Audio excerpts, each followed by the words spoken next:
ಇವತ್ತಿನ ಒಂದು ರೆಸಿಪಿ ಮಾಡೋಣ ಅಂದ್ಕೊಂಡಿದ್ದೀನಿ.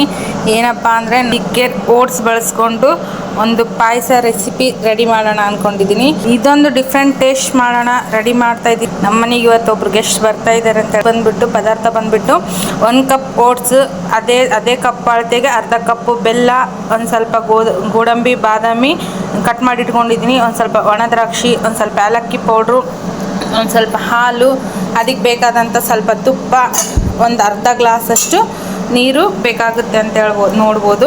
ಇಷ್ಟೆಲ್ಲ ಪದಾರ್ಥಗಳು ಬೇಕು. ಇದನ್ನು ಯಾವ ಥರ ರೆಡಿ ಮಾಡೋಣಪ್ಪ ಮನೆಯಲ್ಲಿ ಅಂತೇಳಿ ನೋಡ್ಬೋದು. ಅದಕ್ಕೊಂದು ಸಣ್ಣ ಬಾಣಲಿ ಇಟ್ಕೊಂಡಿದ್ದೀನಿ ನಾನು. ಸ್ವಲ್ಪ ಬಿಸಿ ಆಗಲಿ. ಇದು ಏನಪ್ಪ ಅಂದರೆ ಅದಕ್ಕೆ ಹಾಲನ್ನು ಹಾಕ್ಕೊಂಬಿಡೋಣ, ಸ್ವಲ್ಪ ಕಾಯಿಲಿ ಅದಕ್ಕೆ ಒಂದು ಸ್ವಲ್ಪ ನೀರನ್ನು ಹಾಕ್ಕೊಳ್ಳೋಣ. ಇದಕ್ಕೆ ಜಸ್ಟ್ ಬಾಣಲಿನೂ ಕಾಯ್ತಾ ಇದೆ ನೋಡ್ಬೋದು. ತುಪ್ಪ ಹಾಕ್ಕೊಳ್ಳೋಣ. ತುಪ್ಪ ಹಾಕ್ಕೊಂಡಿದ್ದಾಯಿತು. ಅದರಲ್ಲಿ ನಾವೇನು ಕಟ್ ಮಾಡಿ ಇಟ್ಕೊಂಡಿದ್ವೆಲ್ಲ ಡ್ರೈ ಫ್ರೂಟ್ಸ್ ಹಾಕೋಣ. ಜಸ್ಟ್ ಮಿಕ್ಸ್ ಮಾಡೋಣ. ಇದನ್ನು ಸ್ವಲ್ಪ ಬ್ರೌನ್ ಆಗಲಿ.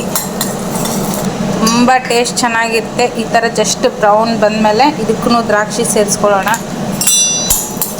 ಈ ಥರ ಬ್ರೌನ್ ಆಗಬೇಕು ಇದ್ದೀನಿ. ಯಾಕಪ್ಪ ಅಂದರೆ ಒಂದೇ ತಿಂದಿರ್ತೀವಿ ಪಾಯಸ, ಒಂದೇ ಥರ ತಿಂದು ಬೋರ್ ಅನಿಸುತ್ತೆ.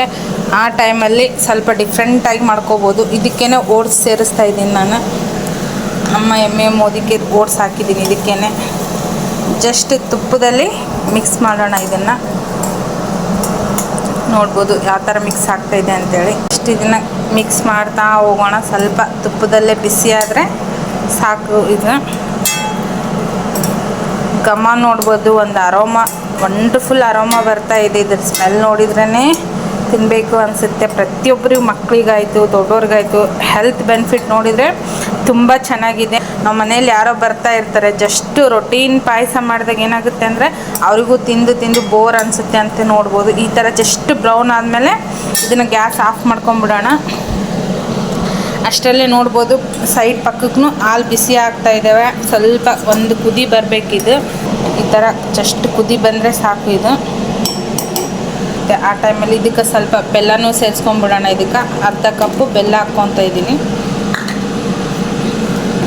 ನೋಡ್ಬೋದು. ಇದನ್ನು ನೀಟಾಗಿ ಮಿಕ್ಸ್ ಮಾಡೋಣ. ಜಸ್ಟ್ ಬೆಲ್ಲ ಕರಗಬೇಕು. 1 ಕಪ್ ಓಟ್ಸಿಗೆ ಅರ್ಧ ಕಪ್ ಬೆಲ್ಲ ಸರಿ ಹೋಗುತ್ತೆ. ಸ್ವೀಟ್ನೆಸ್ ಹೆವಿ ಸ್ವೀಟ್ನೂ ಇರಲ್ಲ, ಅಷ್ಟು ಕಮ್ಮಿ ಸ್ವೀಟ್ನೂ ಇರಲ್ಲ ಅಂತ ಹೇಳೋಕ್ಕೆ ಇಷ್ಟಪಡ್ತೀನಿ. ನೋಡ್ಬೋದು ಒಂದು ಕುದಿ ಈ ಥರ ಬಂದಮೇಲೆ ಇಟ್ಕೊಂಡಂಥ ಓಟ್ಸನ್ನು ಇದಕ್ಕೆ ಹಾಕ್ಕೊಂಬಿಡೋಣ ನೀಟಾಗಿ. ನೋಡ್ಬೋದು ಎಷ್ಟು ಚೆನ್ನಾಗಿ ಬ್ಯೂಟಿಫುಲ್ಲಾಗಿ ಕಾಣ್ತಾಯಿದೆ. ತುಂಬ ಟೇಸ್ಟ್ ಚೆನ್ನಾಗಿರುತ್ತೆ. ಈ ಥರ ಕುದಿಬೇಕಾದ್ರೆ ಜಸ್ಟ್ ಇದಕ್ಕೆ ಒಂದು ಸ್ವಲ್ಪ ಏಲಕ್ಕಿ ಪೌಡ್ರ್ ಸೇರಿಸ್ಕೊಂಬಿಡೋಣ. ಜಸ್ಟ್ ಒಂದು ಮಿಕ್ಸ್ ಕೊಟ್ಟರೆ ಸಾಕು. ಈ ಥರ ಇರುತ್ತೆ. ಪಾಯಸ ರೆಡಿಯಾಗಿದೆ ನೋಡ್ಬೋದು. ಲಾಸ್ಟಲ್ಲಿ ಬಂದುಬಿಟ್ಟು ಜಸ್ಟ್ 1 ಸ್ಪೂನ್ ಮಾತ್ರ ತುಪ್ಪ ಸೇರಿಸ್ಕೊಂಬಿಡೋಣ. ಇದಕ್ಕೆ ಜಸ್ಟ್ ಈ ಥರ ಮಿಕ್ಸ್ ಮಾಡ್ಕೊಂಬಿಟ್ರೆ ರೆಡಿ.